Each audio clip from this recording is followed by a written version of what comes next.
Welcome to D. And here it comes. Swing at this. And a World Series Game 7 winning Curly W is in the books. Dagger! It's 1974. The Washington Capitals are the 2018 Stanley Cup champions. I like that. You gotta like that, right? Despite all this, despite the churn, my approval ratings keep going up. We are ready to give our 500% support back to this franchise, back to this city, back to this team after Snyder leaves. And then this is the poo-poo you put on the field. For the very first time, the Washington Mystics are WNBA champions. The Washington Commanders select Jaden Daniels. I'm gonna support fake teams that can't ruin my life. Did you call bank? I call bank. Thank you. Sorry to keep you waiting. Complicated business. DTC episode 367. Andy is on mic 2. I'm gonna miss. I got my labels all off here, boys. I don't know what's going on. FP's usually on mic 2. We got Andy on mic 2. It's an interesting little wrinkle here I didn't have anticipated. I didn't anticipate that at the beginning of the show. This is interesting. We'll see how this goes. FP, it's good to see you. Andy, it's good to see you. Pete from Philly made a big stink in the offline chat. He made a big stink to me personally with Stevie attached to a text message thread. Then he thought I was ducking him. Then I invited him to the show. Then he joined with 2 devices. We told him to sit tight in the green room, and he has since ejected. So I don't know. Like, we invited him, we brought him in, and then he just leaves. So we'll get him back in here when he actually comes back into the green room and when we get to Philly. We're going to limit the Pete from Philly exposure on the DTC podcast this week. It is episode 367. I want to just give a personal and resounding thank you to everybody who has gone and joined the Patreon. Very much appreciate everybody going over there and doing that. We had some, chats come through over the weekend that people were looking for FP's parlays. We had a lot of people very responsive to picking up the episodes a little bit earlier. So if you're hearing this and you don't generally stick around to the end, I can't blame you. Most of these shows are going a minute, an hour 90 at this point. Thank you for checking out Patreon. Thank you for subscribing over there. Yes, everything is there. Yes, everything is free. We'd love to have you. Go check it out. Subscribe. Enjoy. That being said, boys, let us get into some topics.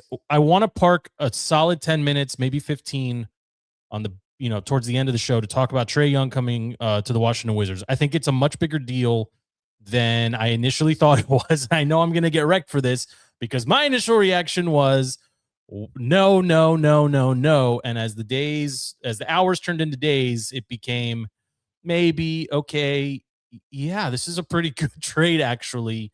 And now that we're a week removed from it, it's pretty freaking good for the Wizards. It's a great trade for the Wizards. But yeah, we'll get into that later. Yeah, I feel I'm going to be eating some dog food on that one. But let's just start, with the NFL. The coaching carousel topic is going to come up. I think it's going to be basically intertwined into the conversation here. I think we can probably keep most of it to a standalone segment. Andy, what was the best game we saw this weekend? There was only one real dud, and I don't think it surprised anybody that it was the Monday night game.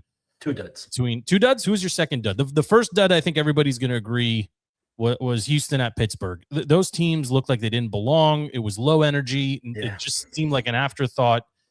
What was the other game?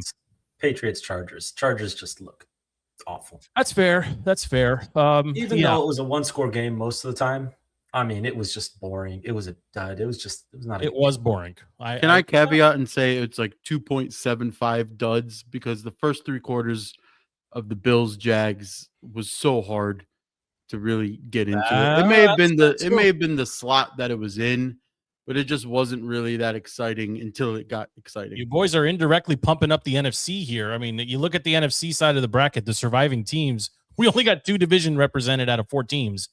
That's pretty interesting, right? I mean, you got the 49ers, the Seahawks, and the Rams representing 1 division, and then obviously, that is the Bears are. I mean, I want to start with the Bears. Does anybody want to start with anything else? I thought that was the best game of the weekend. I know FP he's gonna diminish Caleb. He's gonna talk about the nail polish and the sound of the locker room. I couldn't care less about the nail polish. He's gonna talk about Ben Johnson being a fake. What was your thing? I'll let you. He's a beta. He's a beta. He's acting. You didn't call him acting. He's acting. Yeah. He's shouting. He's the Bears had like 100-year tradition of like a no cursing policy, and the owner removed it so that Ben Johnson can all of a sudden curse and say F the Packers in the locker room. And he's only rah-rah, siskumba, whatever, Jim Zorning in the locker room when the cameras are there. Just to be whatever. Hip, hooray. It's to me, it's Ron Rivera throwing a rock at a wall, and it's all pointless. Well, we'll talk about Ron Rivera when we talk about Dan Quinn, but the Bears, listen, man, they were losing that game until with about 5 minutes to go, they turned it on. And I said this in the offline chat. I've said this in weeks past. Ben Johnson coaching from an even position or even a slight lead is very different than Ben Johnson coaching from behind the cue ball or behind the 8 ball, where he's got to get points and he's got to get it quick. The Bears just look like a completely different team when they have to go get points. Very reminiscent of the Lions a couple years back, right? But you got to give them credit, FP.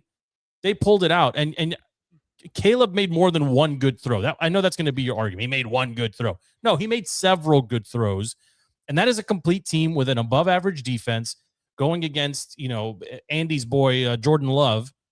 They beat him. They beat him soundly. It's I don't know if they beat him soundly. I think it's more a catastrophic choke and meltdown from the Packers than it was anything good for the Bears. Okay, listen, Caleb had his moments, and they were crazy moments, and the fans are going crazy, and our friends that are Bears fans were losing their mind. Like I get that. Yes, but Caleb had like 23 yards passing in like the first half, just like insanity. Like they couldn't do anything. It was a very Jalen Hurts. They couldn't do anything for the first 3 quarters, right? And it was just the Packers. It was just the Packers had everything going for them. And then Matt LaFleur, great coach. We would hire him in a second if Green Bay was stupid. Please hire Matt LaFleur, please. But listen, he's consistently he's like it. Listen, it's like mirroring Mike Tomlin and Aaron Rodgers on his presser after Monday night, like linked them together like by accident. But it's a coach that's taking a maybe good roster, not a great roster, and getting winning records slightly and squeaking into the playoffs as the 7th seed over and over and over and over again, only to lose. But the problem is, the Packers are in position to win and just can't close it out. And that's even worse. I would almost want to get blown out the way Tomlin does over what Matt LaFleur does, where it's like, give your fans hope for the entirety of the game and then self-destruct and blow. It's just terrible. Look, you're given, you started your thing here of killing Caleb, right? Caleb went 24-48, so not very good. 361 yards, 2 touchdowns, 2 picks. Okay, lots of yards. It wasn't a great game. It wasn't great. The Packers, obviously Jordan Love went 24-46, essentially just as ineffective or just as comparable from a completion percentage perspective. 323 yards, 4 touchdowns. Right? Jordan Love played a solid game. You would take that. You would think, and I would argue with way less weapons. That's what's interesting about the Packers, and that's why I think LaFleur, it's very similar to what we've seen with KOC. It's very similar to what we're still seeing with the 49ers. Like when you've got excellent, like super top shelf coaching can mask some deficiencies, even at skill positions. That's how good the really good offensive coaches are. And I think Ben Johnson is one of those coaches. I just do. Because yes, the Bears may have more talent, but they have less experience. They're a younger team in a pressure position, playing at home in front of your fans. You're losing by 200 to a team that's got you soundly deep. 100% on the Packers coaching staff. I knew you're all on the Packers meltdown. They look, when you get that big of a lead, tendencies for coaches are to play it safe. And that's what cost them the game. They started playing safe defense, prevent defense.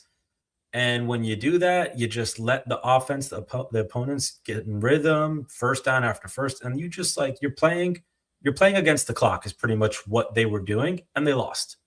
And honestly, it's 100% on the floor. It's 100% on the coaching staff. There were some fourth downs that they probably should have gone for. They should have stayed aggressive. Their defense let off the gas pedal, and they kept the door open for Chicago. This is 100% on the coaching staff. I think all the players executed the way they should, but the signals came in for the defense to play it safe, to play prevent, just not give up any touchdowns. And at some point, you're going to give up the touchdowns. And plus, the kicker, F that kicker, McManus. Yeah, I mean, one time, Redskins. My God. Or if I guess he was signed, but then 5 seconds. But there's so many boneheaded moves, like putting Josh Jacobs back there to return a kickoff. Boneheaded move. His first time ever. Unnecessary. Boneheaded move. You don't do that. Do we agree that the better team is advancing? Yes. No. Yeah. No. So you're still on the Packers. I think the Bears. The Packers are the better team. Yeah. No, I think the Bears. I think the Bears are the better team. Outside of Caleb is the better roster. Can't give this guy any credit for anything. I'm just listen, from a QB standpoint, blinded by JD5. You're blinded by RG3. It has nothing to do with that. It's the same thing as the Eagles and Jalen. If the Eagles moved on, it would have been solid roster. QB didn't really. We're gonna get Pete from Philly in here, and I think we're gonna tap out on Pete from Philly here pretty quick when we bring him in here. But listen, if you have a chance to swap the coach and the quarterback right now this offseason, given the talent that's available, potentially at both, you don't go do it. Which coach? How about swap out JD5? Our coach and quarterback? No. If you're the Eagles and you have an opportunity to move, 100%. You get rid of Sirianni, you get rid of Jalen, you keep the rest of the roster. You're winning 6 Super Bowls in a row. I would hate it as a Skins fan, but if they go trade for Herbert, they would win. They wouldn't lose a game. I'm out on Herbert too. I know. We'll talk about it. Let's go back to the beginning here. Rams-Panthers was the first playoff game. That was a great game. Great game. The Panthers, when we talked about it in the lead up last week, the Panthers had beat the Rams at home less than a month ago, and they did it soundly. They made it look easy at times. Weather was a factor in that game. Weather was a factor in this one too. Matt Stafford just proved he is the real MVP of the season. He is Hall of Fame caliber. He is the gold standard for quarterbacks in the league. And why are quarterbacks always the MVPs? Well, because they're the most valuable player it's the most valuable position. It shouldn't be most valuable player. It's really MVP, right? It is the most valuable position. You could say Saquon was MVP last year. Exactly. This year, I think it's McCaffrey. They had a little quarterback, carousel in and out, and he kept the team going. I think McCaffrey was the MVP. I think you can make that argument for every position, right? The counter argument is going to be if you remove Stafford from his team, this is like a 5-win team, maybe. Like they're not getting it done without him. But the Rams went in and won 34-31. They deserve every bit of credit for that win. The Panthers also showed us something, and I know, the headlines are, of course, about the team that's moving on, and deservingly so. Puka played great. I know we've talked about his off-field antics, yada, yada. But the Panthers deserve a little bit of shine here, too. They played a complete game. They didn't look completely lost. They didn't slink away in a big moment. They kind of stuck around and made the Rams work for it. That's what I'm getting at. It looks like they found a coach after 5-6 years of looking, maybe. And Bryce Young looks serviceable. I mean, am I wrong here? Like they're going into the offseason with no questions at coach or quarterback for the first time in a long time. I mean, we thought the Panthers were going to go into this year the same way that they ended last year with Bryce Young coming into his own, right? Like he was balling last year towards the end of the season, but they kind of stunk it up the first half of the season. And then again, Bryce Young picked it up, and they squeaked into the playoffs barely with some help. It's a young roster. It's a very young roster, and I think that coach Canales is really good. I think he is a stud. He's doing great things with Bryce Young, but come after his 5th-year option, are you going to sign him? Are you going to pay him? It's hard to determine if he's going to be worth it. If he gets the Panthers back into the playoffs next year, you probably give him another contract because QB purgatory is terrible. And Bryce Young is probably, if he were to enter the draft this year, by and far the first round pick, even over Mendoza. right? If you remember what he looked like in Alabama. And then next year, it's even a weaker draft class. He's by and far, he would be better than anybody coming in. So you probably want to keep him. I mean, shout out to what's his name, Berkovici or whatever, the QB coach in Carolina. Commanders actually want to go out and get him because they liked what he did and how he sort of fixed Bryce Young. That's somebody that we're supposedly interviewing to bring in under Blau. So, I mean, overall, the Panthers put together a more realistic path towards longevity than sort of the lightning in the bottle that the Redskins had last season. Right? They have the stronger roster. They did that last year too. They're doing it again this year. I mean, next year we'll see. If they have a complete season, then I think I'm a believer. But if they again start slow and just a super weak towards the end get it together, it's theirs for the taking. And I was going to touch on that too, right? Like if you're the Panthers right now, you're looking at your opponents in the division, your path to the playoffs, 9-10 wins gets it done pretty much every year. I mean, that's what got it done this year. They can do that again with this if they run it back with this exact roster. Unless McDaniels goes to Atlanta. But even then, like I would pick the Panthers right now to win the division because based on what we've seen, Tampa can't keep it together after week 5 or 6. The injury bug sets in. They're an older team. The Panthers need a tight end, and they're going to be just fine. They've got 2 receivers. They've got 2 running backs.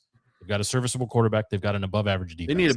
They need better. Xavier Levette's not that. They have the rookie, Tedatory McMillan. The rookie's good, but Xavier from don't sleep on the Saints. That guy Chuck or whatever his name is. Chug and Kellen Moore are putting something together. They're still in cap besides Olave. Yeah, and that's fair. You brought up David Blau, FP. I think let's talk about this for a second. Obviously, here in DC, they say goodbye to Joe Witt and they say goodbye to Cliff in the same breath. Basically, we posted our show, we recorded, we posted, we high-fived, and then 2 seconds later, news broke that Cliff was being let go.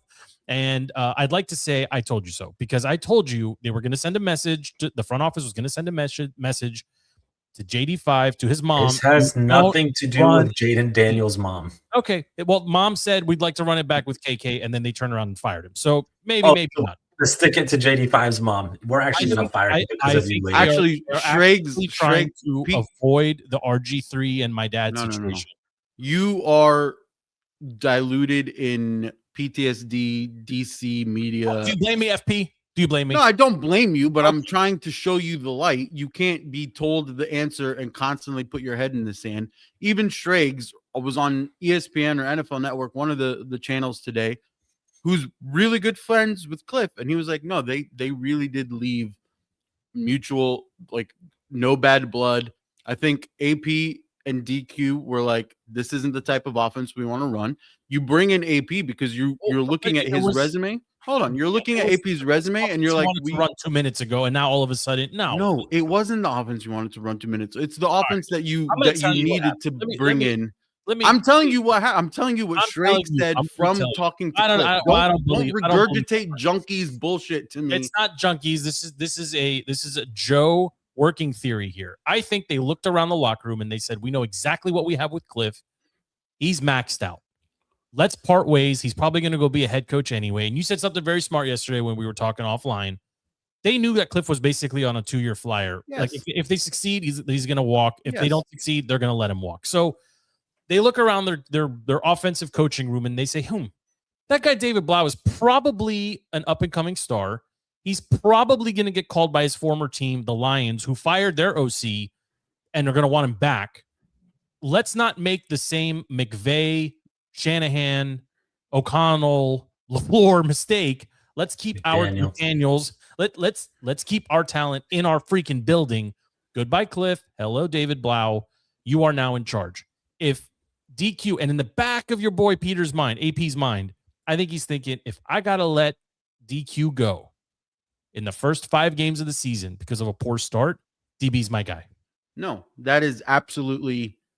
Notice, Andy, do you agree with me or not? That's absolute poppycock. Like, listen, I'm not. If AP has any ounce, If AP has any ounce of I'm going to get rid of DQ, he's on a significantly short leash, and I'm going to do a mid-season coaching fire, he's not going to hire a nobody as his offensive coordinator to take over. Of course he would. No, he's going to hire one of the many other OCs out there that could very easily be Not a head in week coach. 5.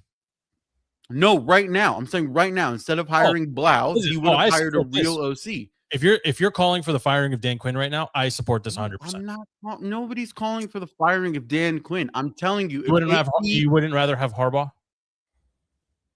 Yes, you I would. would No. much rather have Harbaugh. No, Or I don't Mikey think from I would. Miami? Yes, you would. I would have Mikey. No, but here's the problem. When you look at the would rather have coordinators, Stefanski? when you look at those guys out there, right? You cannot fire Dan Quinn based off season 2 when you look at season 1. Dan Quinn has more playoff wins. Oh my God! Listen, Again, what- you're making the Ron argument, and you don't even. I'm realize not it. making I the love Ron you. argument. You're too smart for this. You want to fire a coach that went to the NFC Championship game 2 years ago Yes, and then had everybody I injured do. this year. It is not on him. You Well, cannot we gotta put move the the blame data on him centers right then now. because the team's always injured. I don't know. All I I'm don't know. saying is when you look at the field of the coaches available, McDaniel, Stefanski, whoever, if you were to hire them this season, I mean, Tomlin's available. if you were to hire an offensive minded coach, let's put it this way. If you're hiring an offensive minded coach this season and he comes in as your coordinator and he has a great year, he's gone. Next season, he's gone, right? And that was your whole complaint about DQ when we initially hired him was you bring in a defensive minded coach and a blah blah blah, and you have overturn on your offensive fake coach. news revisionist history. I was anti the DQ hire because they Jim Zorned it. They brought him in and interviewed him. Then they went after Ben Johnson hard. They scrambled. Redskins won to go pick up Ben Johnson. He said, no, thank you. Double middle fingers as they were flying to get him. Then they turned around and said, okay, DQ was always our guy. We're going to do tough shit together, blah, blah, blah. No, they never It was said the DQ backup was always our guy. You are blocking too much of the. They never said DQ was always their guy because the narrative's out there. They went and they flew to go get Ben Do you not Johnson. remember them hiring Jim Zorn to be the OC and then turning around saying, we always had our Joe, guy. there's He was more right than here. He's head football. coach. You need to get out of the mid 2000s of your football history. Okay, stop going back to RG3 and Jim Zorn. There's so much more football to reference. Okay, This is yeah, fiery. right. This is RG3 and fiery. they're not anything alike. No, One's mom and Fuego. one's dad, nothing alike. I Nothing cannot alike. wait. I cannot They wait. both are excellent at I protecting cannot themselves and wait not to getting just injured. take your face and rub it in. If Jaden has a good year next season, I can't wait to rub your face. And I'm Good going to be year. the most insufferable All right, piece of time shit in out. your ass. Can I say something? Hold on. Murder you. You both need to go on mute real quick. Again, very fiery, very quickly. Back to David Blau. I am intrigued by the decision to hire him, but I'm also skeptical that because he pretty much was under Cliff Kingsbury, and I feel like it's just another Cliff Kingsbury that we're bringing in. I don't think he's going to do much different. I don't think he has a fat stacked playbook. He didn't come up. AK. He came up under. You can, yeah, I get it. He came up under a bunch of really cool. He came under. really He came cool up under names. Ben Johnson. Yeah, The Yeah, Shanahan right. tree. He came up with all those people, but he spent his last 2 years or last year, whatever, with Kingsbury. So most of his most recent experience is Kingsbury. I feel like they just elevated another Kingsbury. Bar's pretty low from Cliff King. There's a lot of bubble screens and 4 yards when you need 6. That's what we got out of Cliff. There was no air raid. There was nothing creative. And then it was, Debo's fat, so I can't throw him the ball. If you're going to make that argument, then you can't say that this was some stick it to JD5's mom. He's either being let go because they didn't like the offense. So blind, FP. When your mom is out why there are we saying, doing this again? my son really wants to run it back with the coach, and then the next day the team says, "Goodbye, coach." You think those things are completely unrelated? Yes. Yeah. Oh my! I think you are living in La La Land if you think the GM of the team is sitting there on Twitter and going, "What? How dare she? I'm going to prove it to her, and I'm gonna fire this coach that we're still paying." Yeah, I bet you to her. No, I bet you AP didn't even see that tweet. Yeah, yes, AP probably didn't even see it until after. You know who did see that tweet? one of the owners of the team who just lives on X. His name is Magic Johnson. You don't think he saw it? You don't think Magic has an opinion? Do you think Magic Johnson's the one that's sitting there and tweeting out robotic tweets every single time something happens? You think he's pulling out his iPhone 16 Pro on his yacht and he's typing a robotic tweet? No, Magic Johnson's a billionaire. Magic Johnson has somebody tweeting for him. I don't keep company with slows. This is a terrible take from both of you. If you don't think they're sending a message. They are absolutely sending a message. No, you're not grasping at 85, low-hanging fruit to get clickbait tight. It's not a thing. Oh yeah, It's I'm very not a clickbaity. thing. You're right. I am very clickbaity. You are Mr. Hot Take. Oh my god. Okay. All right. Can we get off the Rams game? Congratulations to the Rams.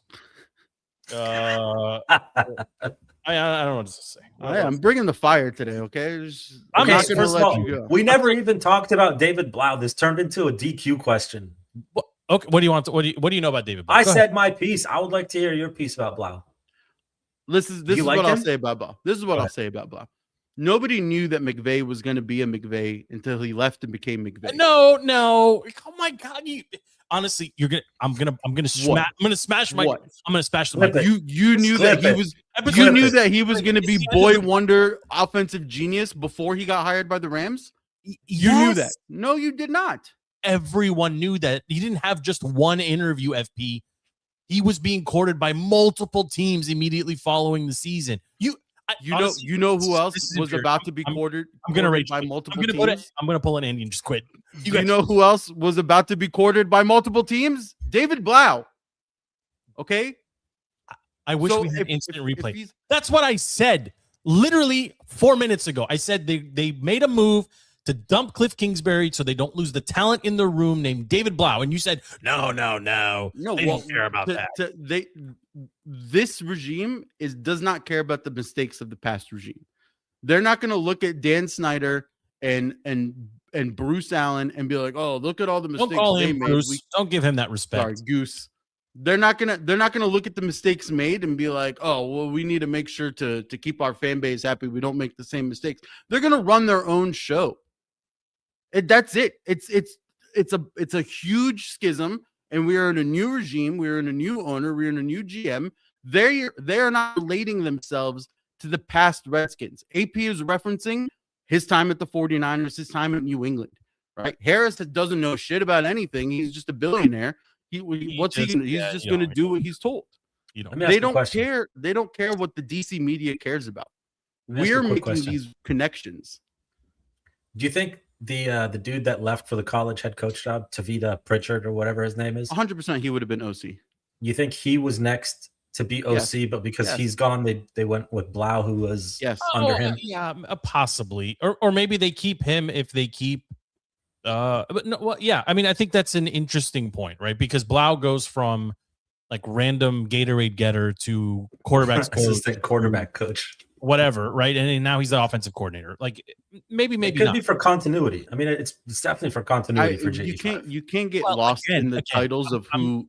I'm gonna just say this, and FP's gonna say the same thing again. If just humor me, if JD and his mom were really upset about Cliff being let go after they tweeted their vote of confidence supporting him. The only thing the team can do to save face is make sure that the next guy up is one that they like as well, being David Blau. You can't go outside at that point. You don't know. I don't think that's true. That could be my point. That could be. You don't know. Cliff Kingsbury, baby Cliff Kingsbury. Highly likely mom says we want to run it back with Cliff. Maybe team saw it, maybe not, but Cliff is gone. Then mom internally says, as the agent, somebody pointed this out, is very astute. She's also JD5's agent. No, she's not his agent. She is whatever. Is an agent. Can't believe you did that. This is going to really upset my son. Team looks around and says, DB's an ascending talent. Let's keep him in house. Why is it so hard for your brain to comprehend that Jaden Daniels' mom has no pull, say, or voice in the front office? Because it's not Clip it. Because we know, because we know that the opposite is true. How do we know it? How do you know week 2, when he got tackled by whoever, Khalil Mack on the Chargers, he got up. Did he signal to Adam Peters in the box? I'm okay. No. Who did he signal to? Who did he signal to? His mom. Okay. Who did Caleb So- almost? Caleb, we killed Caleb in college for doing what? For running to his mom. To Okay. crying So his mom's arms. is his mom all of a sudden influencing Ben Johnson? Are they not? Because are according they to not your in- according to studios together? your logic, that's how it goes. Are they not? If in you studios acknowledge your together? mom on a football field, your parent has say in how the front office runs things. That's what your logic is telling me right And now. you're just dismissing like actual history that of this team with parents tinkering and telling Which me, oh, it's which so- regime was that? Which regime is that? Why are we going back to the old regime that couldn't run shit for anything? You know what? They all drink Maryland water. The stadium is still in Maryland. They're all cursed. Just you gotta make up your mind, okay? You just gotta On make up what? your mind. I did make up. You're blurring the lines. You're Robin Thicke over here. You're blurring lines. It makes no sense. Thick with 2 C's. Thick with a K-E. All right. Look, I'm going to throw it to you boys. We have one more NFC game we can discuss, of course, being the 49ers and Eagles. We can bring Pete from Philly in now. We can leave him in the green room. What do you guys think? Let's bring him in so that we can have a united front of shitting on the Eagles. To All right. him. Yeah, I can't wait for all the wheeze. Here we go. So let's stand by. Pete from Philly, back on the show. What's up, ladies? How are you? Oh, my God. Spirited discussion about your offensive coordinator and GM tendencies based on Twitter and based not on Twitter. That's thoroughly entertaining. Pete from Philly. We need to get a pulse Eagles check. fans would never engage in such I know conversations. It's just something. No, because we have a real GM that runs the league. He's great. Listen, no one's going to take.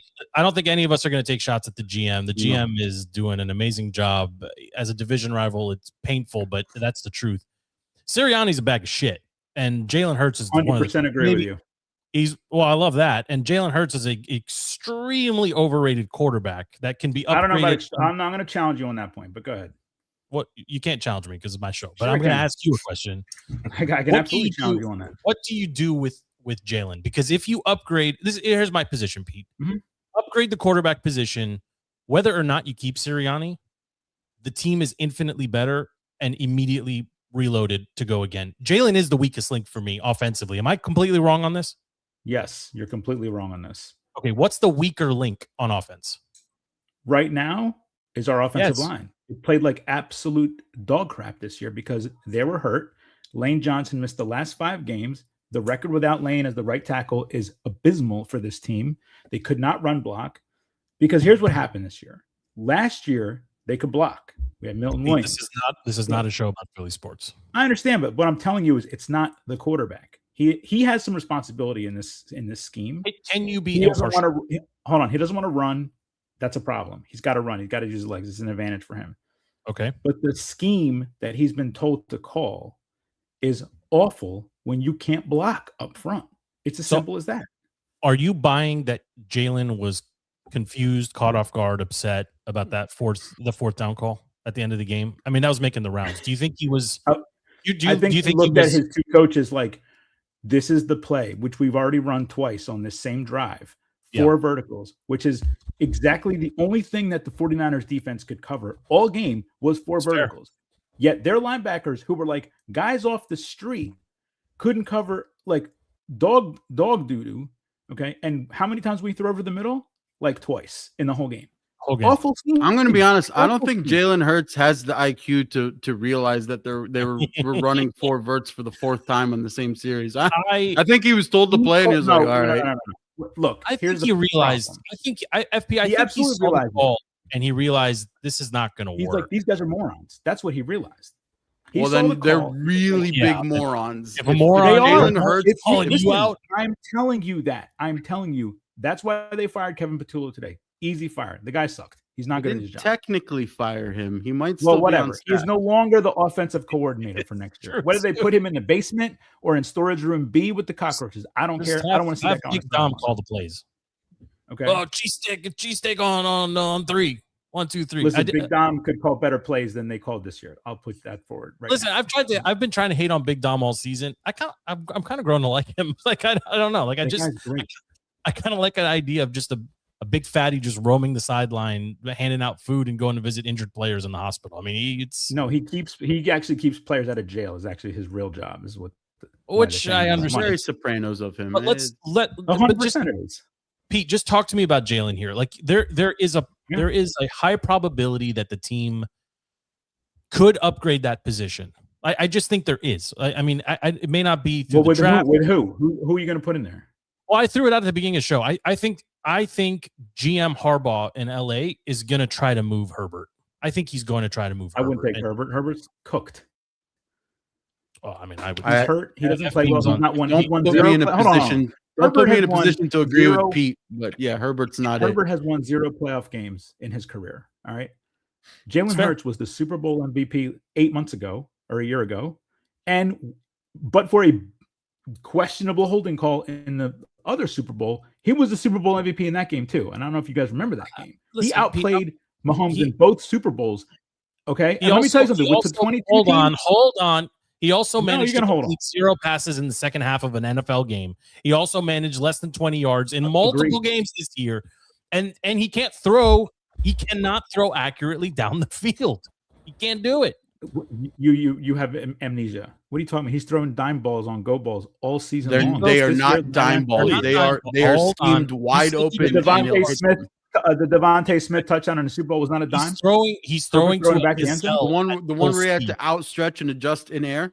Yes. That's not a dime. No, the one where he caught it in the breadbasket in the end zone to go up 40-6 against the vaulted Kansas City Chiefs. You all have amnesia against the prevent defense. Yeah. That was not. If the game's out of line, you're not playing a crazy defense. Do you think Saquon? Right. Do you think Saquon still has something? Yes, you're not listening. Our line was awful the whole year. It was hurt the whole year. They could not block anybody. And the problem is when you have that situation and your coaches, who are allegedly the CEO coach and the offensive coordinator, can't recognize that in week 2, like everybody else did, when Saquon is running for -2 on first down. Philly's O-line ranking. I mean, I don't think. I think it was mid pack, to be honest. Yeah, I feel like they were like. You don't need to look it up. I watched every snap. Saquon, look at Saquon's rushing numbers. 15. Were they like 15? They were like middle of the pack. Let's go look. They were not, and so my point is, we did not adjust to a middle of the pack O line. Okay. That falls on coaching. So you want to run it back, but you would upgrade Sirianni. You would move on from Sirianni. If I was the owner right now, yes, I would replace Nick Sirianni 100%. I would. Who would you want? What's that? Who would you want? Stefanski, Mikey, Miami. I honestly would take. I would take Stefanski. I would if you gave me Stefanski over Sirianni right now, I'd take him tomorrow. I'd pick him up from the airport because Stefanski won Coach of the Year 2 times with the Browns. What are we talking about? That team is always awful. Sirianni has a loaded roster, a stacked defense, a great D coordinator, and has been to the Super Bowl twice on the strength of the talent that Howie Roseman has put on the field with Jeffrey Lurie's money. That's bottom line. You give me Kyle Shanahan. You flip coaches on the sidelines yesterday. Relax. Just relax. Put Kyle Shanahan in place of Nick Sirianni in that game on Sunday night. What's the score of that game? It's like 72-10. No, it's probably the same because Jalen can't pass the ball. But FP, you were going to say something. No. Jalen's passing the ball on calls. I'm going to use the mute button on you. Just relax. Take a breath. Oh my God. There you go. Andy with the stat for us. EFF Eagles offensive line ranked 7th. Beat from Philly. It was a really down year. You're ranked 7th. Okay. It was down. What's Saquon's rushing numbers? How many yards did he have this year? I swear I'm going to mute you. Look it up. Just relax. No, look it up. Listen, Pete, does it pain you to know that the whole reason the Eagles lost in the playoffs this season is because Sirianni was an idiot and rested everybody against the Skins in week 18 and you lost the 2 seed? No, that wouldn't have mattered. Because here's wouldn't have mattered. You're telling me if you played it would have been worse. San Francisco, you wouldn't have won? Who would they have drawn? We would have played worse if our starters played on the week 18 against you guys. Because our line was hurt. The line was hurt. Everyone on that line is playing with an injury that's never been reported. Landon Dickerson said in the locker room he might not be fully recovered for next season. So he played hurt all year. You don't think being the 2 seed and playing the Packers at home, you would have won? Because that's what would have happened. No, I think the Packers would have smoked us. It wouldn't even been close. No way. I promise you. This is a very weird thing. from Pete from Philly. I'm telling you, like You the do- Packers If would you have beat think us. the Packers are gonna smoke you, then you have way more problems than an injured O-line. We went to Lambeau this year, a game I was at in person. And what was the score of the game? It was 10-7. Flex. All right. Yeah, that's true. 10-7. It was awful. Poop It was City. awful. Yeah, It but was that's when garbage they game. had Micah, and Micah destroyed Jalen. Micah didn't destroy John. He was a game wrecker, but he didn't destroy him. We couldn't move the ball. This I is just just can't- again. He can't be. You have to admit that Jalen, He's an average quarterback. he is a very upgradable quarterback. He has had good moments, but he Jalen has can had be good significantly seasons. No. upgraded. I'm going to challenge you on that. Not good moments. All right. When he played in 22, do you know who the starting running back for the Eagles was in 2022? It wasn't Saquon Barkley. It was Miles Sanders, who's Shady horrible. McCoy. All right. Shady Nobody McCoy. It might as cares. well have been. Nobody Shady cares. McCoy Nobody cares fourth. about 2022 Eagles. What I I'm mean, telling you is he should carried that upgrade team in a good scheme with less talent, and they were a hairways win from the Super Bowl that year. That's All my right. point. It steamrolled that year. Same quarterback, less talent on offense. Yeah, but that was the And they almost quarterback, won the like you Super Bowl. said, that leaned on his legs more, and for whatever reason he Exactly. decided not to. So maybe I he blame maybe he Jalen high fived for his not mom one running. day, and they decided to tell the front little- office he doesn't want to run anymore. I'm a little That's why surprised. Sewell got fired because he hired I'm him a little high-fived his surprised mom, Pete and then from she went on Philly Twitter. doesn't want Mike Tomlin to come coach the Eagles. No, I you're need out an on offensive coach. I'm not I'm on not Tomlin. I on need an Tomlin. offensive coach. I don't like Tomlin, Yeah, there's no reason of having Tomlin when you have Vic Fangio. He's not going to have any input. correct. He's not gonna What the be- Eagles like, need what's is a he Vic gonna do? Fangio on offense, and the only person that fits that bill is what's the guy in Baltimore, Todd Monken. That's it. He's the only guy, and he's going to go with He's Harbaugh. available. Well, I mean, he is available, and they should bring him in tomorrow. And I would be like, hey, come be the Vic Fangio of our offense and run this thing. And here's the point about the Jalen piece: is you need someone with that kind of credibility to tell Jalen what to do, which is run the ball, which is throw over the middle, which is under center play action. He doesn't like to do those three things, and that's All a right, Pete, I problem got- for him. Pete, just take a breath. Okay, we're gonna get you out with two questions. Do you think Shoot. the league will? Do you think the league will ban the tush push? Yes, it's over. Okay.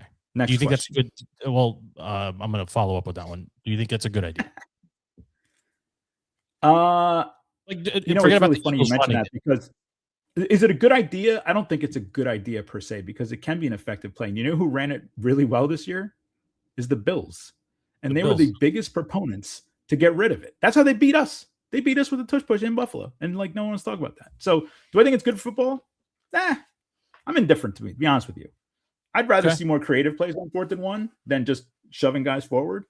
But I will give credit to the Eagles for figuring out how to do it and getting it done very well effectively. And Figuring defenses out how couldn't to figure it out do until it this is a year. Loose statement. Yeah. Okay. We'll get you out on this. Well, then one, why Pete. isn't everyone? Hold on, FP. Why isn't everyone else doing it? Because no one else Because can do it. as not good as you do. everybody has two 600-pound squatting quarterbacks and running backs.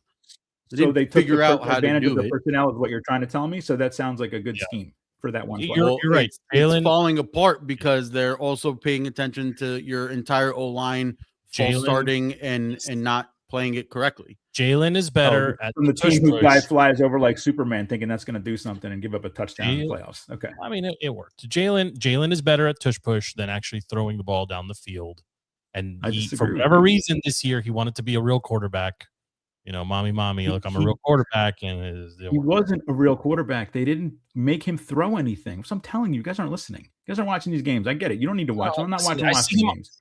I see him on the field, I get upset. That's all. I can't explain it. I just do. I don't like the do rag. I don't like the way he mumble. He's the mumble rapper of quarterbacks. Ooh, we're Yeah, gonna he win. speaks in bumper stickers. Oh my god, I and can't do inspirational it. I quotes. can't do it. He sounds like a And how many Super Bowls has your quarterback been to? Zero. He's right? been injured often.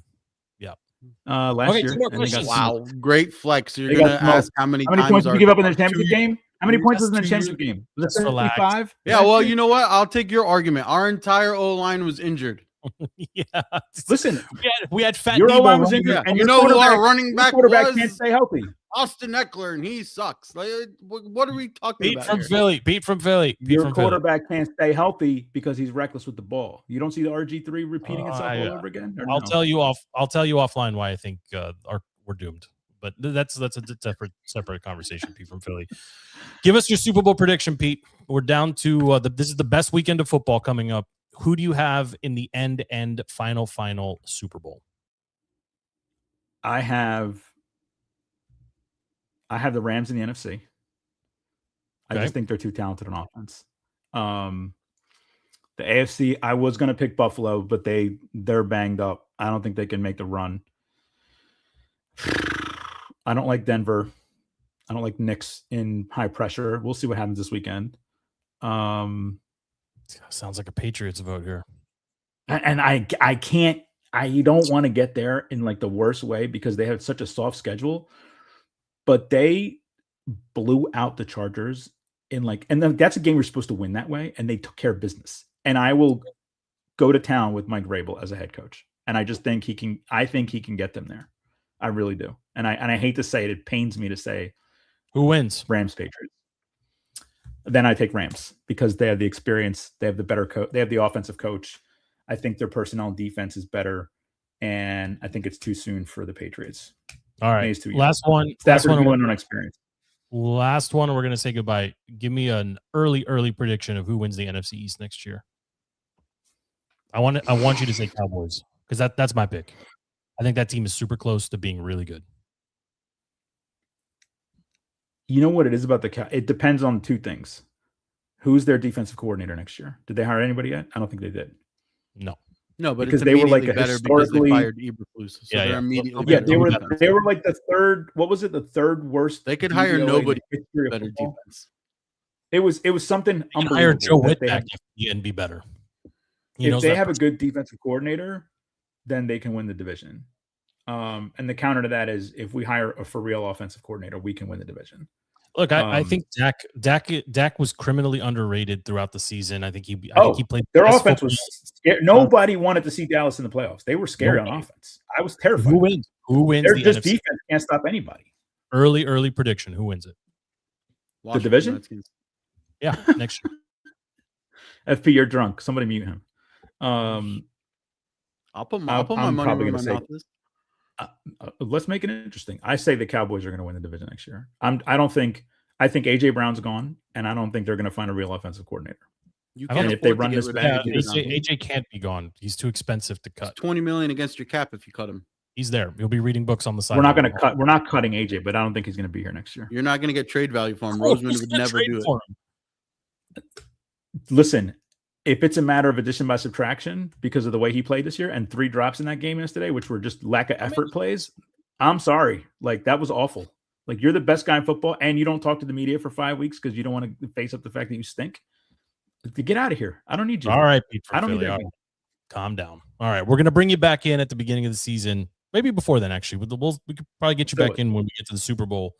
And then we'll revisit this FP Pete from Philly division winner bet. I think it's a good one. We can revive. Thanks for making time, Pete. We'll talk to you soon, boys. All right, nice work. See you soon. All right, let's pivot into the AFC. FP, I think you lose that bet, by the way. But let's pivot into the AFC. I mean, we already touched on the dud game that was Steelers. Steelers were really bad. FP, you had thrown out a great idea. We were watching this game together.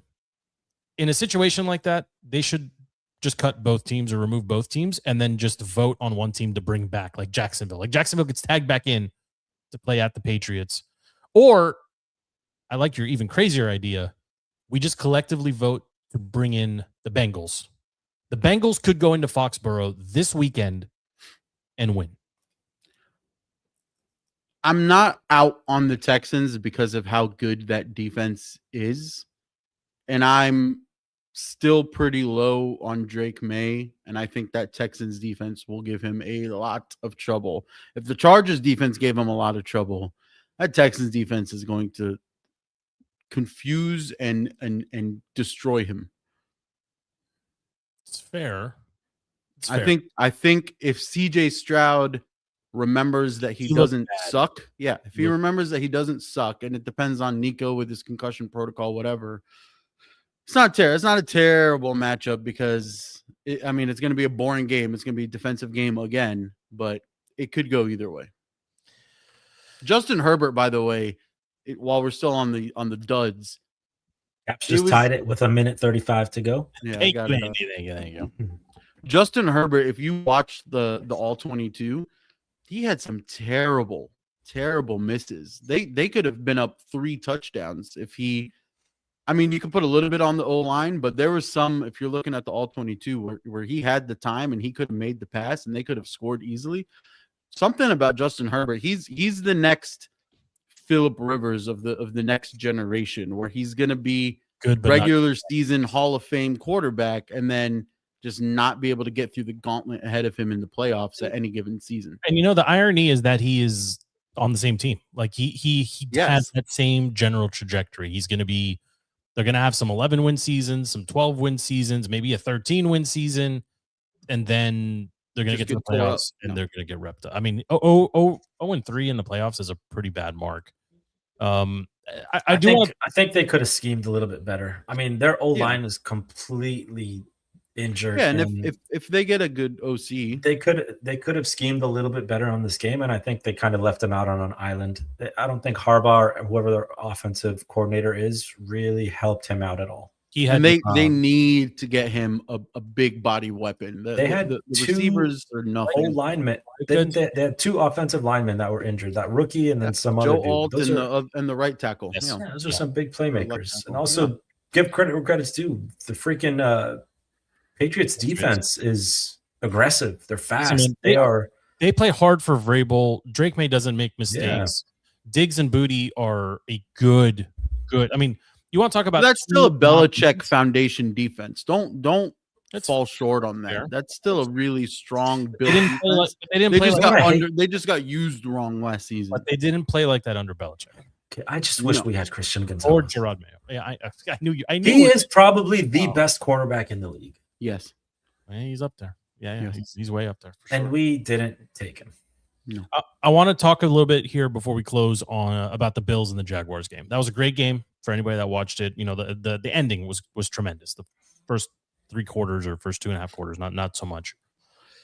We saw from the Bills what we've seen all season long. They fall behind. They're very sloppy is the wrong word. They're just a little bit of fumbling, a little bit of inconsistent passing.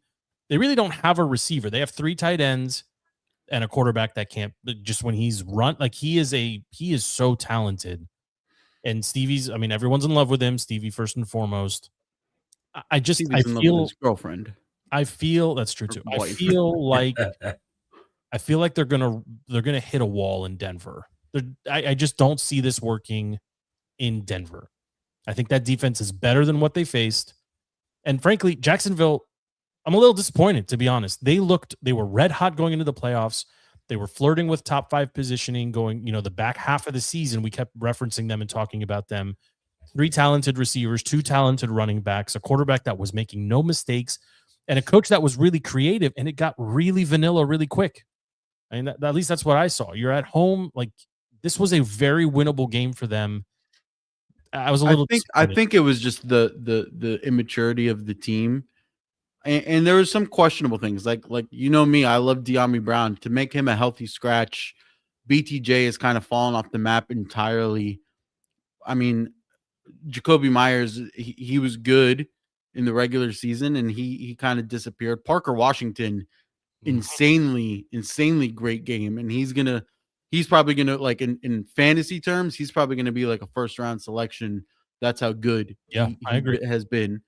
But that's more first time coach, kind of just new to the playoff race, and then they just went up against elite, right? Elite wins, and that's what happened, right? The comfort, the being used to being in the big moments. I'll push back here a little bit. I don't think the Bills were that much better than the Jags. I mean Allen specifically. Like Allen was the best player on the field when he's on the field. And McDermott probably didn't change how he was going to call that game at all, because he's like been there, done that, right? Like they know what they need to do, and I think the matchup, like if the Jags were matched up with anybody else in the AFC, probably get the win.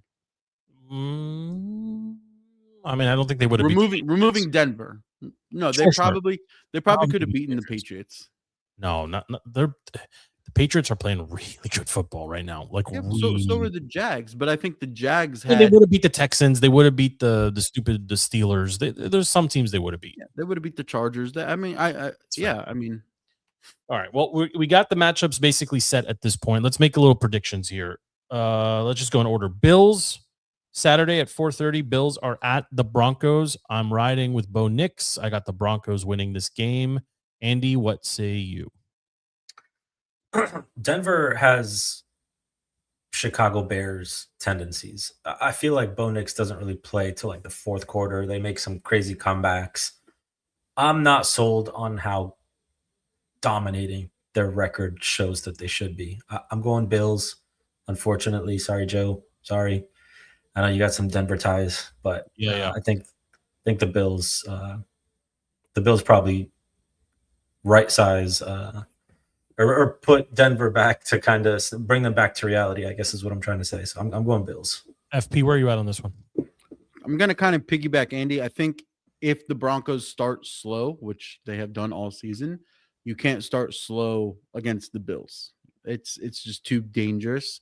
And I'm going to take just experience over inexperience. It's a good defense, but Josh Allen has faced good defenses in the past with a lack of weapons before, and they've found a way to win. I mean, unless Bo Nix surprises everybody and just comes out on fire, and they go up and they pull a Packers and they go up 21-3 in the half, they're not going to let that go. They have the defense to not let that go. But also, actually, there was a stat that I heard today, which kind of plays in the Bills' favor, is that the Bills have one of the best pass defenses and one of the worst rush defenses. Denver doesn't really have a rush game. They kind of only. But Nick does have a little mobility that you have to account for.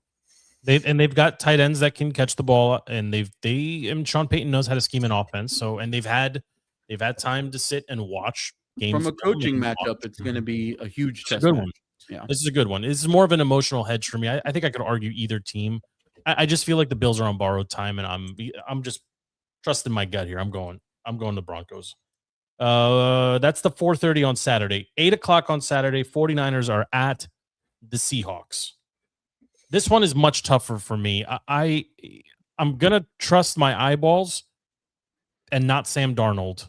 Like I'm trusting that Sam Darnold is not going to Sam Darnold. I'm picking the Seahawks to win this, and it has more to do with the 49ers being again unable to really play consistent defense, and the Seahawks just they activated Fred Warner's window today, so.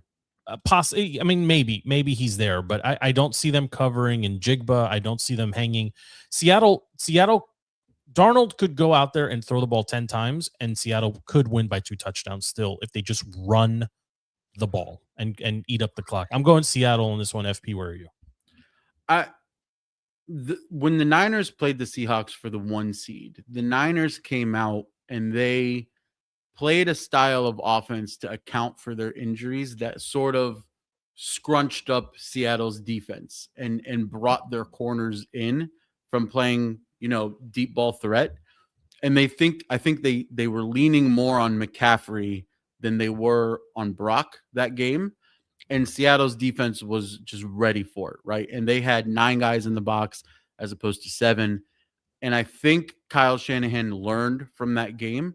And I think you're probably going to see a lot more Jawan Jennings. You're probably going to see a lot more Robinson because he decided to show up against the Eagles, not Brian Robinson. But you're going to see sort of a more evenly distributed offense. And I think Kyle is comfortable enough to sort of put the game in Brock's hands in that point. And I think Mike McDonald knows that's probably coming based on what he saw with the Eagles. But secondary for the Niners, they shut down the Eagles. They shut down AJ Brown. They shut down Devonta. They didn't really shut down Dallas Goedert, but like they did their job with scrubs. But Saquon did eat. Saquon went over 100 basically in 2 quarters. But that's to show you like if one player eats, the Niners can still find a way to win that game. So if Jackson Smith and Jigba eats, but you keep him out of that end zone, they can win that game. So I'm going Niners. Ooh. Because I think I think Darnold chokes in the biggest game. I mean, if he throws 2 picks, they lose. I think it's going to happen. Andy, who you got? This is a hard one for me because I hate Seattle. Yeah, we all hate Seattle. Hate Seattle, but they are the best team. They've been consistently in my rankings the best team in the league for like the past 5 weeks. I think they're probably going to win this game. I want the Niners to win. I just don't think that they're going to have answers for that defense. I mean, Seattle's defense is lights out as well. I think they're ranked number 2.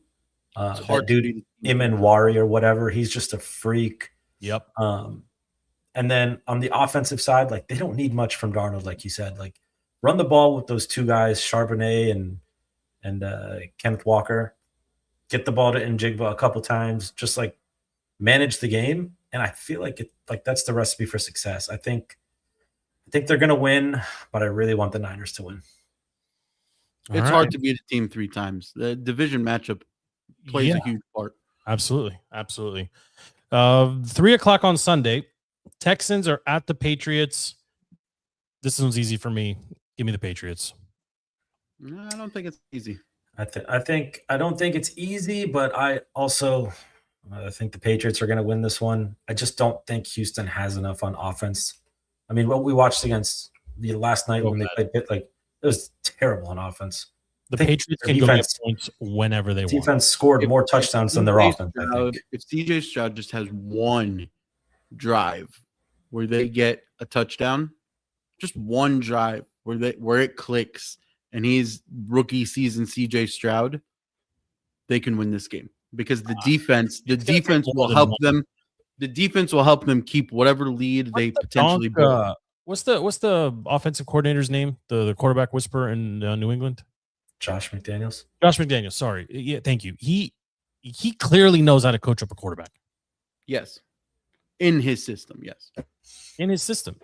Diggs has played in big moments. Booty has proven to be a very capable receiver. The tight ends are excellent. The question is on Drake May. He didn't have a good game against the Chargers. He didn't have to have a good game, but he can have a good game. He's gonna have to have a good game against that Texans defense. I think you will. CJ is really disappointing what we saw in him. But that's what I'm telling you. If the Texans can just figure out, we're on the Texans. If they could just figure out 2 touchdowns, if they can get 14 points, that could be their win easily. You're on the Texans. I will take that upset. I just have no faith in Drake May. Andy, you and me are both on the Patriots. Probably, yeah. I can't get behind Houston's offense at all. No. It's poopy. Yeah, I'm with you on that. And then finally, 6:30 on Sunday, the Rams go to the Bears. FP depends on weather. Well, assume there's no weather.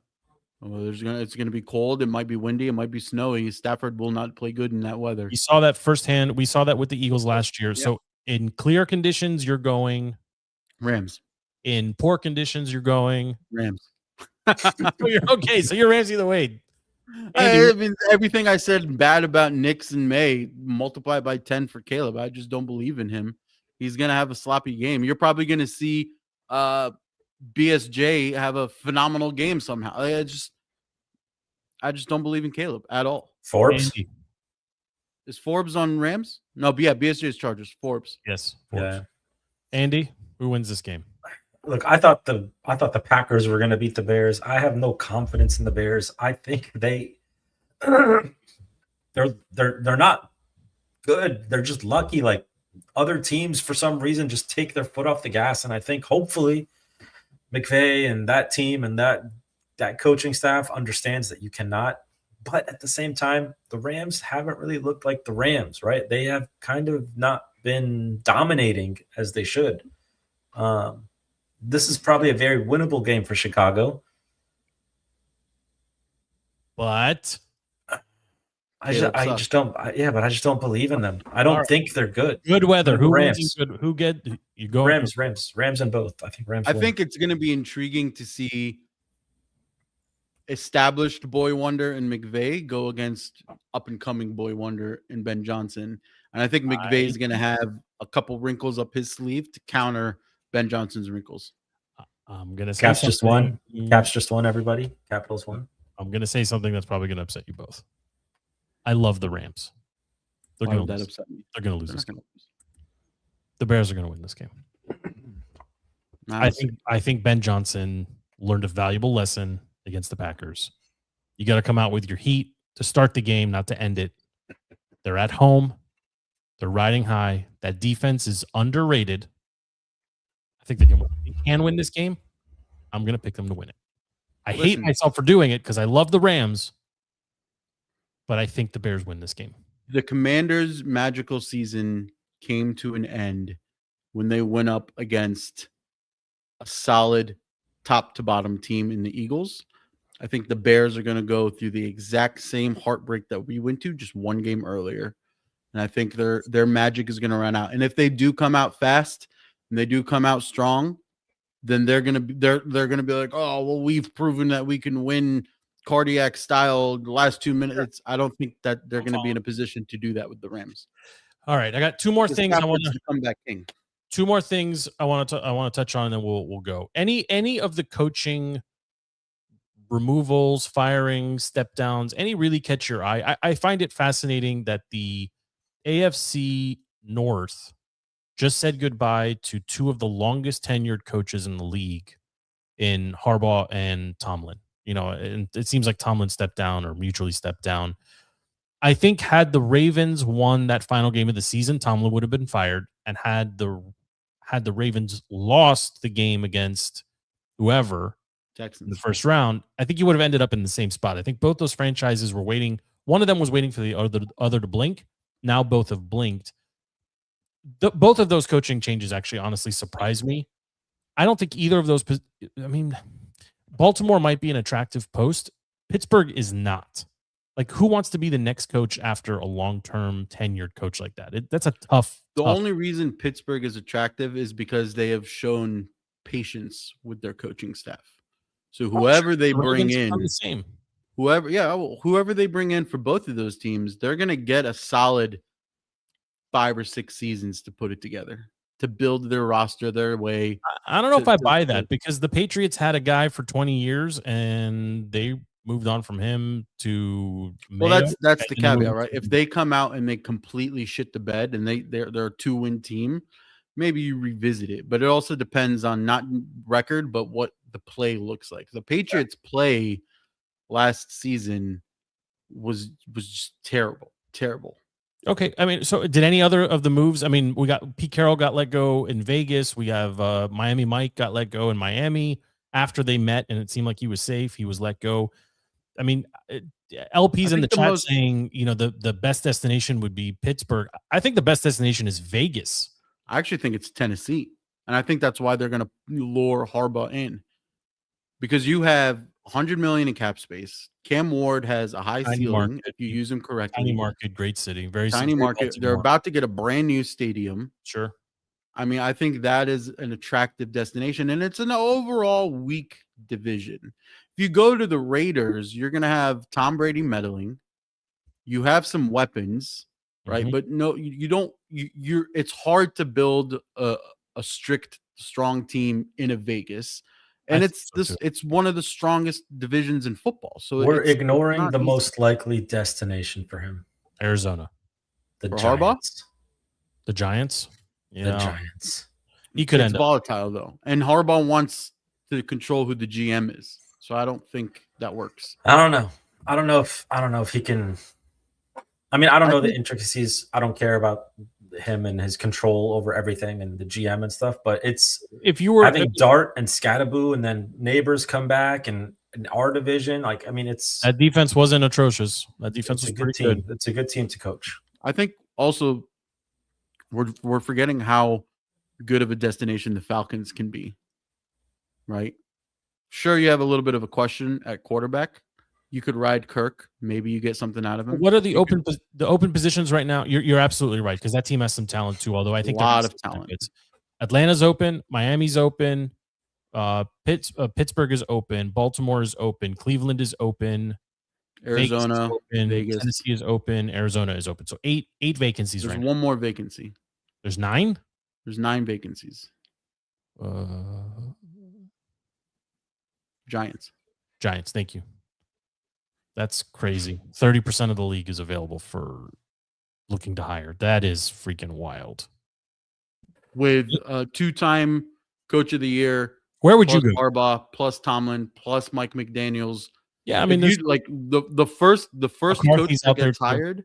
Yeah, the first coach that gets hired, you're gonna see like a frenzy of hiring because everyone's gonna make their moves. Everyone's gonna pull the trigger once the first domino falls. LP's saying that Cliff and Mike McDaniel both interviewed for head coach.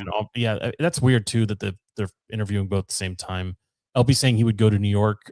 Andy, where would you go? Oof. So, is it to win games or just destination? No, just where would you go? Arizona has some weapons too.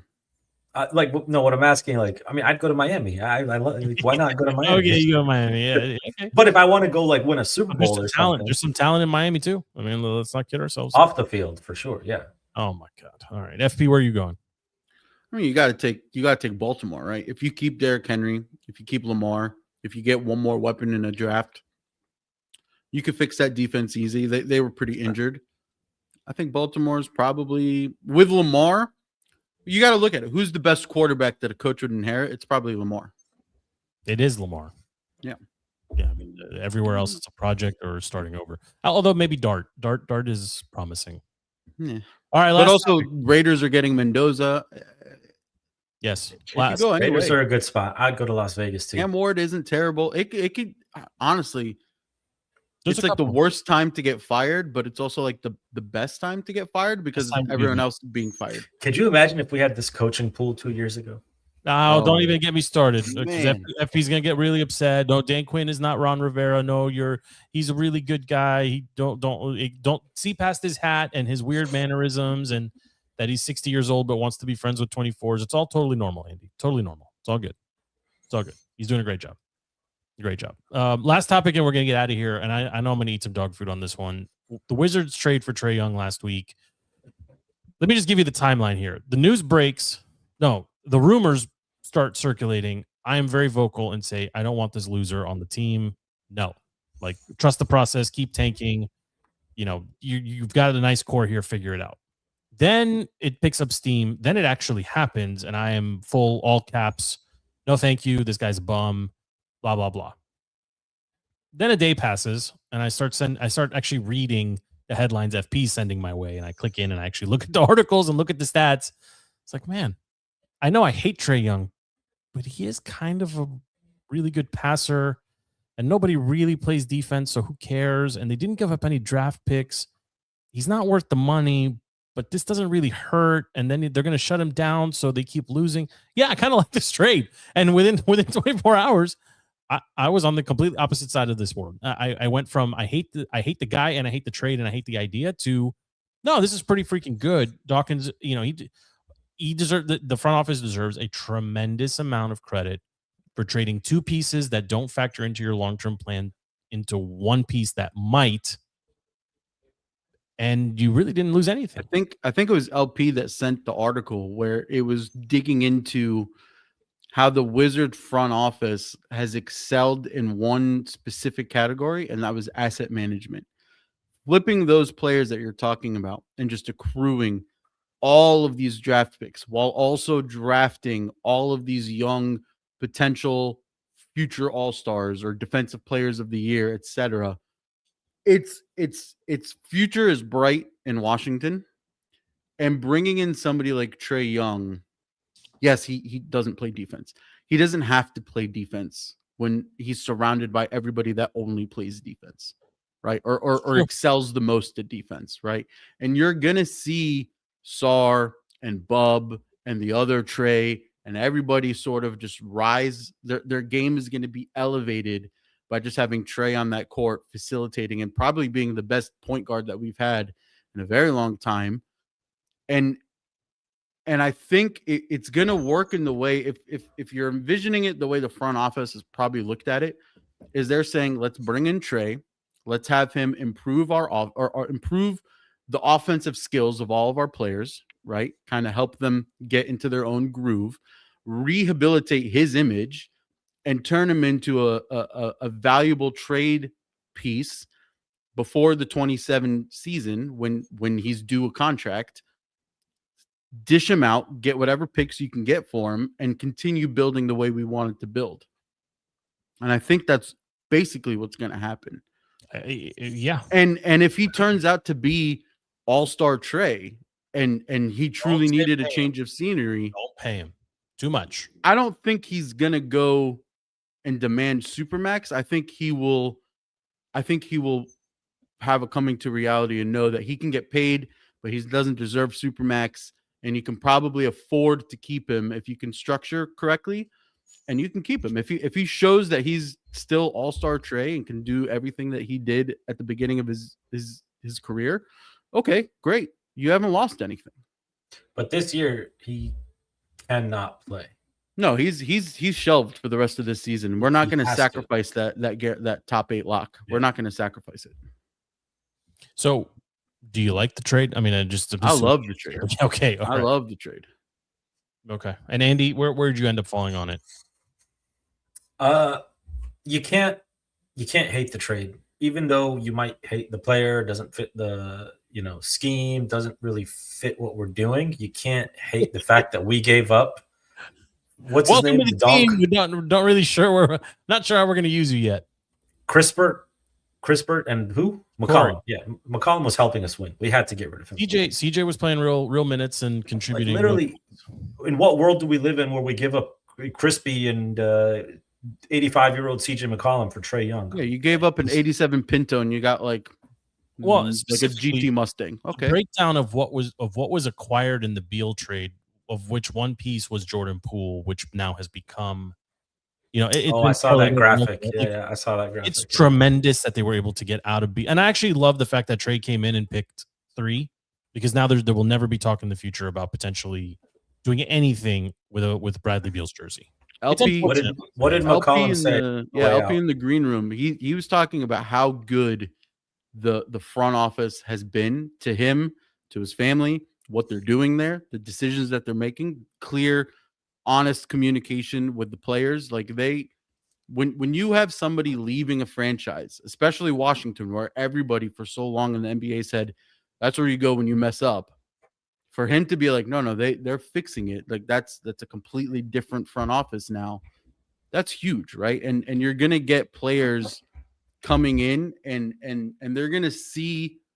Like we've been saying it for what three seasons now. Like you're gonna see OKC East, right? You're gonna see it be run in a way where you draft quality young guys. The young guys get quality minutes. They learn, and all of a sudden they become competitive. And then from competitive, they go on to, knock on wood, hopeful, best record in the East, best record in the NBA. Yeah, right. Like the future, the sky's the limit. Yeah, I mean, nobody wants to see them win so many games that they lose the draft capital or the draft positioning that they already have. Not that they're going to actually go and grab. I don't think the league is going to award them a top pick. I mean, the whole thing is rigged. But regardless, this is a good trade. It gets you a piece that will be exciting for fans to go check out, right? I mean, in reality, if you remember just a couple seasons ago, people were going to Wizards games to see Russell Westbrook go triple-double every night. I think this is good for the fan base. I think it's good for the team. It's good for the city. It reinvigorates the fan base. It reestablishes DC as a potential destination for free agents. I think that's really a really important thing as well, that like people want to come here. I mean, that was the first rumor, right? Is that Trae wanted to go to DC. That really means a lot. It really does, right? Like and this isn't like we want Kevin Durant at the super end of his career. Trace, I think he's 28 or 29. I mean, he's got a lot of basketball left in him. So he's 27. Yeah, I mean, even better. He wants the ball. He doesn't play defense, but like I said, nobody else does either. I surprised myself by how quick I flipped on this one. This was a good trade. You probably flipped because he's not going to play, so you don't care. Well, that part helps because I don't want them to suddenly start winning a bunch of games at the end of the season, and then you also didn't give away any of your prospects. You didn't give up your young guys. You kept them all. Giving away any of our top 7 players would have been way too much to give for Trae. For sure. Or even some of the deeper bench guys that are just there, the glue guys. Yeah, like Anthony Gill. Like he needs to stay on the roster. All right, boys. We covered football. We covered the coaching carousel. We got Pete from Philly in here. Razzle's asking to come in. I really don't want to. I'll let you guys vote on it. Do we extend the show further to get Razzle in here to make some picks? He's an hour and 20 minutes late. Does he have a microphone connected, or is he going to talk into iPod headphones? I am going to roll the dice and say, let's see. If he has the mic, he stays. If he doesn't have the mic, let's see it. We're not counting this appearance. Immediate drop. Let's see the microphone, Razzle. I set up initially without the microphone. Oh, look at this guy. He came ready to go. Because I was worried I was going to get voted out and not accepted into the podcast. Well, Razzle, you came into the green room and then immediately asked if we talked football. Yes, we talked football for an hour and 15 minutes. Yes, you're extremely late. You're extremely late. Give us one game you're watching and one pick. Go. Did you guys talk about how we talked about everything? We're talking about everything. Give us pick one winner at any game. You give us a Bill. I don't even think this is an upset because I think they're favored based on the initial line, but the Bills will beat the Broncos on Saturday. Okay, give us your Super Bowl prediction. Oof. Oh, you weren't ready for that on a football? No, show? I think it's the Bills and the Seahawks. I think the Seahawks got a favor this week with getting the San Francisco on a shorter week, and they will beat the Rams in the NFC Championship. So I think Bills Seahawks. I'll take the Bills. All right, give us one. Give us one. The comments are hilarious in the chat, by the way. Give us one team you were very disappointed in the playoffs last weekend. I was disappointed in the Steelers last night. You didn't expect them to do anything. I expected them to make it a competitive game. I didn't expect them to put up 0 offense and Aaron Rodgers to get manhandled. Look 42 years old. Andy, give me another question. FP, give me a question. If you were a coach available right now, which job are you taking around the league? There's 9 openings. Which one are you taking? Well, there might be 10 openings because I think Matt LaFleur. I don't know why they're negotiating. They fire LaFleur. They're going to trade him. They're going to find a team that's willing to give them a first round pick. Trade him here.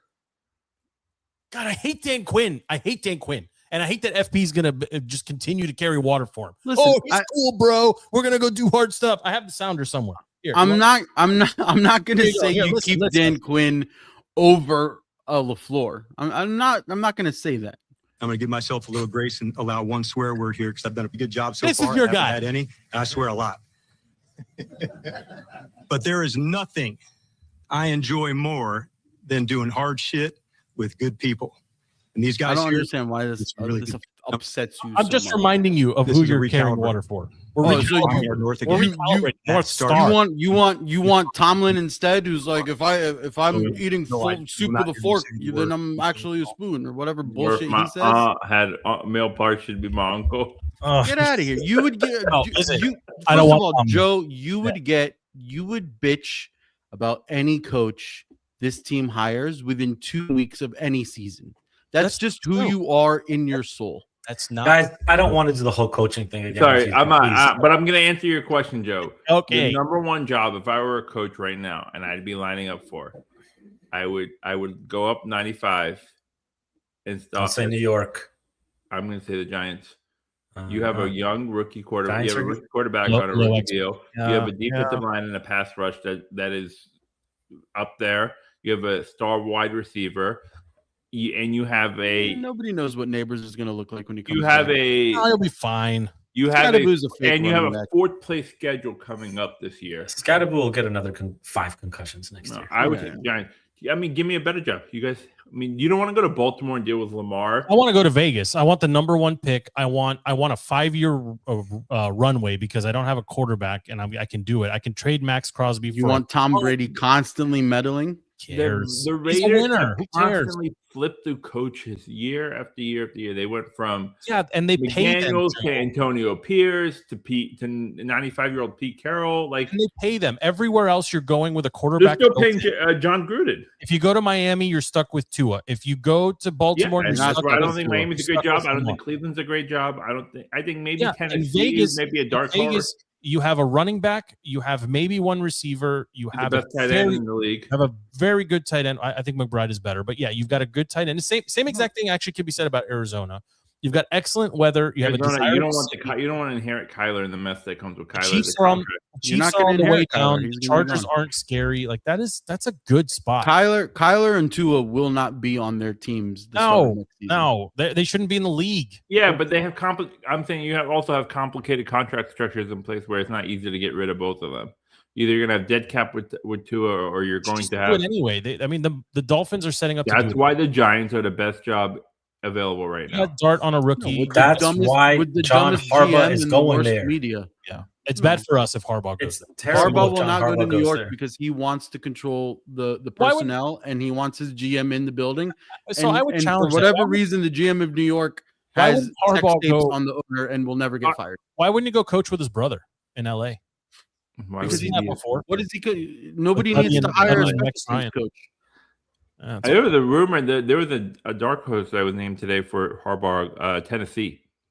Yeah, Tennessee is, I think, the front runner for Harbaugh. Good city, promising quarterback. Good city, a lot more control. They'll give him a lot of control. Women. Out of the line. Crappy division. I mean, I know everyone probably did well this year, but we'll see what kind of regression we have with Jacksonville and Indianapolis. All right, we got. Thank you for joining, Joe. It was always good to see you.